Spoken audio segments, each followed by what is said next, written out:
Faremos a correção da atividade de língua portuguesa proposta na segunda-feira para vocês sobre o D4, que é sobre o D4, interpretar textos verbais e não verbais, e o D22, que é identificar a ironia ou humor nos textos. Então, lembrando que o D4, ele está relacionado aqui às histórias em quadrinhos, porque utilizam a linguagem verbal e não verbal, é um texto multissemiótico.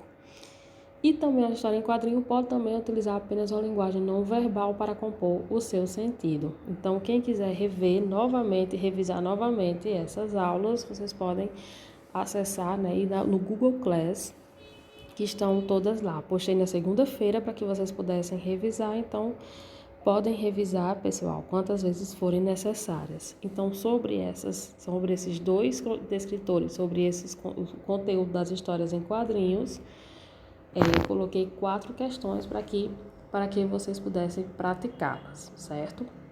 Então, na primeira questão, após fazerem a leitura, vocês fizeram atentamente a leitura do texto, que tem como tema as duas noivas, e vocês precisariam identificar a ironia relacionada a essas moças, né? A ironia está no fato de que as moças, então é uma situação em que um rapaz encontra-se com duas moças, só que não é uma situação comum, é uma situação bem irônica, né? Por ironia, essas duas moças nas quais ele encontra são o quê? São as suas duas noivas. Então, pessoal, onde é que está a ironia? Veja, nessa última frase aqui é bem crucial para entendermos. Ele apresenta uma a outra, esta é minha noiva, e ao mesmo tempo elas falam, muito prazer, disseram ambas. Então, veja que situação engraçada, né? Por ironia, essas duas moças aqui noivaram com o mesmo rapaz, por isso que a alternativa correta é a alternativa D, de dado, certo? Na questão 2, pediu para que vocês encontrassem o humor do texto, onde é que esse texto é engraçado. Então, o que torna esse texto engraçado? Nós percebemos que na questão 2 tem um texto, é um diálogo, a mãe e o filho, e a mãe faz duas perguntas ao filho. A primeira pergunta, o que é que ele está fazendo? O que é que está fazendo, meu filho? E na segunda pergunta, responde mais por quê. Na primeira, ele responde, rezando para que o rio Amazonas vá para a Bahia. E ela pergunta, mas por quê? Aí ele responde, porque foi isso que eu escrevi na prova de geografia. Então, o que é que torna o texto engraçado? A segunda resposta do filho, porque ele estava rezando para que o rio Amazonas fosse para a Bahia, porque ele respondeu exatamente isso na prova de geografia, que o rio Amazonas encontra-se na Bahia. Então, o humor do texto, o que torna o texto engraçado, é essa segunda resposta aqui do filho. Então, a alternativa correta seria a alternativa D de dado, certo? Mais uma vez, a alternativa D de dado, a segunda resposta do filho.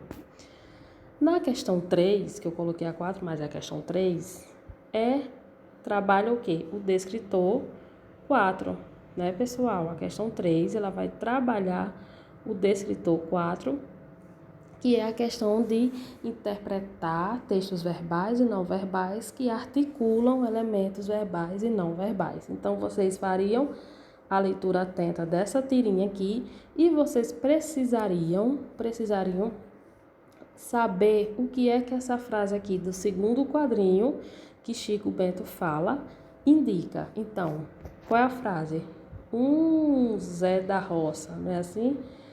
Zé da Roça, o que é que indica? Então, veja, nós sabemos que as histórias em quadrinhos, as tirinhas, nós precisamos analisar o comportamento dos personagens, os seus gestos, né? Tudo. Então, olha aqui. Chico Bento está apontando com o dedo para cima. E não só essa frase aqui, mas também esse gestozinho que ele faz aqui indica dúvida. Então, ele tem dúvida, por quê? Porque ele pensa que é Zé da Roça. Então, é uma dúvida. Quem está tapando os olhos dele? Aí ele faz, levanta o dedo. Então, essa expressão aqui, juntamente e articulada com essa linguagem não verbal, indica dúvida. Então, a alternativa correta da questão 3 seria a alternativa B de bola, certo? Passando para a última questão. A questão, gente, é uma charge, certo? Não é uma história em quadrinho. Botei uma charge só para a gente trabalhar também a questão da linguagem verbal e não verbal. Então, nessa charge, nós temos aqui, né, frases: água parada, água parada, água parada. Aí o dono do quintal fala assim: aqui no meu quintal ninguém mexe. Então, pessoal, essa charge aqui, juntamente com a linguagem não verbal, com a atitude, com os gestos, comportamento, o ambiente e através de uma linguagem verbal, o que é que se trata? Trata de quê? De uma crítica a pessoas que são contrárias a medidas de prevenção contra a dengue. Claro, né, gente?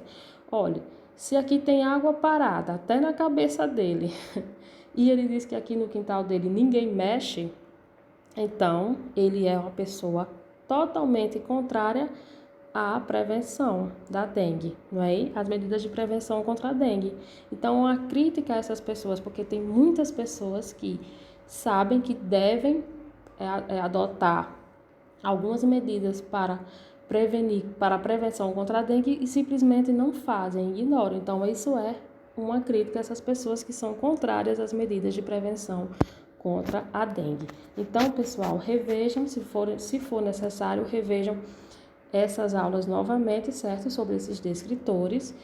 E espero que vocês tenham compreendido o conteúdo. Boa sorte nas avaliações. Bom desempenho, bons estudos.